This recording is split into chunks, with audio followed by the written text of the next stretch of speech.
യഥാർത്ഥ ബാങ്കിലെ നിക്ഷേപം തിരികെ എടുക്കാൻ സഹായം തേടിയ വയോധികയെ പരിഹസിച്ച സുരേഷ് ഗോപി. ചേച്ചി അധികം വർത്തമാനം പറയേണ്ട, ഇഡി പിടിച്ചെടുത്ത് പണം കിട്ടാൻ മുഖ്യമന്ത്രിയെ സമീപിക്കൂ എന്നായിരുന്നു സുരേഷ് ഗോപിയുടെ പ്രതികരണം. ഇഡി പിടിച്ചെടുത്ത് കാശ് വെച്ചിട്ടുണ്ട്, അത് സ്വീകരിക്കാൻ പറ നിങ്ങളുടെ മുഖ്യമന്ത്രി അടുത്ത്. ചേച്ചി അധികം വർത്തമാനം പറയല്ലേ, നിങ്ങളുടെ മുഖ്യമന്ത്രി അടുത്ത് പറയുക ഇഡി ആ കാശ് ബാങ്കിൽ അടച്ച് നിങ്ങൾക്ക് തരാനുണ്ടെങ്കിൽ.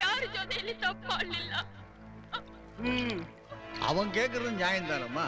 நீயும் கருப்பு அவனும் கருப்பு, குழந்தை எப்படி சிவப்பா பிறந்தது?